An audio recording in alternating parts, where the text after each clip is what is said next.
ಈ ಚುನಾವಣೆ ಮುಗಿತಾ ಇದ್ದಂತೆ ರಾಜ್ಯದಲ್ಲಿ ಆಗಿರುವಂತಹ ವಿದ್ಯಮಾನ ನೋಡಿದೆ. ರೇವಣ್ಣ ಅವರು ಪೊಲೀಸ್ ಕಸ್ಟಡಿಯಲ್ಲಿದ್ದಾರೆ.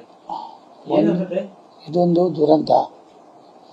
ಉಪ್ಪು ತಿಂದವನು ನೀರು ಕುಡಿಲೇಬೇಕು. ಒಬ್ಬ ಯುವಕನಾಗಿ ನಮಗೆ ಅದೆಷ್ಟು ಸತ್ಯಾಸತ್ಯತೆಗಳೇನೋ ಗೊತ್ತಿಲ್ಲ. ಈಗಾಗಲೇ SIT ಕೊಟ್ಟಿದ್ದಾರೆ, ಅದು ಹೊರಬರಬೇಕು. ಆದರೆ ರೇವಣ್ಣಂತವ್ರನ್ನ ಒಂದೊಂದು ದಿನಕ್ಕೆ ಒಂದೊಂದು ರೀತಿಯ ಕಾನೂನುಗಳನ್ನು ಬದಲಾವಣೆ ಮಾಡಿ ಕೇಸ್ ಹಾಕೋದು ಒಳ್ಳೆಯ ಬೆಳವಣಿಗೆ ಅಲ್ಲ. ಹಾಗಿರುವಾಗ ಸರ್ಕಾರ ಪದೇ ಪದೇ ಮೂಗು ತೂರಿಸೋದು ಮತ್ತೊಂದು ಮಾಡೋದು ಮಾಡಬಾರ್ದು. ಶಿವಕುಮಾರ್ ಮೇಲೆ ಆರೋಪ ಬಂದಿದೆ. ಈಗ ಅದನ್ನು ಈಗಾಗಲೇ ನಾನು ಕೂಡ ಪೇಪರ್ನಲ್ಲಿ ಟಿವಿನಲ್ಲಿ ನೋಡಿದ್ದೀನಿ. ಅದೆಷ್ಟು ಮಟ್ಟಿಗೆ ಸತ್ಯನೋ ಗೊತ್ತಿಲ್ಲ.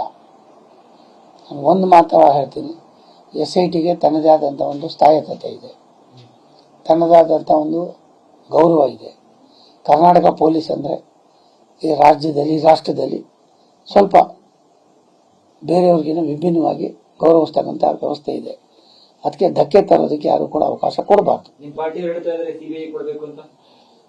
ತಪ್ಪೇನಿಲ್ಲ, ಅವಾಗ ಇನ್ನೂ ಈಚೆ ಬರ್ತದೆ, ತಪ್ಪೇನಿಲ್ಲ.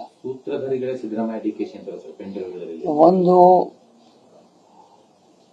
ತಪ್ಪಾಗಿದ್ರೆ ಕಾನೂನು ಚೌಕಟ್ಟಲ್ಲಿ ಅವ್ರನ್ನ ಯಾವ ರೀತಿ ಯಾರು ಬೇಕಾದ್ರೆ ಮಾಡಲಿ. ಇಂಥ ಹೇಯ ಕೃತ್ಯವನ್ನು ಯಾರು ಮಾಡಿದ್ರು ಅದು ಅಸಹ್ಯ ಪಡ್ತಕ್ಕಂಥದ್ದು.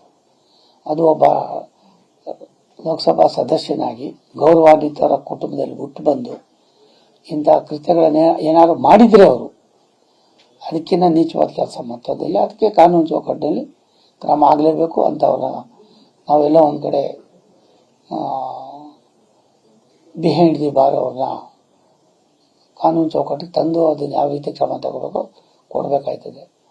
ಮತ್ತು ಪದೇ ಪದೇ ಮುಖ್ಯಮಂತ್ರಿಗಳು ಉಪಮುಖ್ಯಮಂತ್ರಿಗಳು ಸಾಮಾನ್ಯ ಜನರ ಬಾಯಿಗೆ ಬಿದ್ದು ಆ ಇಲಾಖೆಯ ಆ ಇಲಾಖೆಯ ಗಾಂಭೀರ್ಯತೆಯನ್ನು ಹಾಳು ಮಾಡತಕ್ಕಂಥದ್ದು ಏನಾದ್ರು ಆಗಿದ್ರೆ ಅದನ್ನು ಮಾಡಕ್ಕೆ ಹೋಗಬಾರ್ದು, ಅದು ಒಳ್ಳೆಯದಲ್ಲ.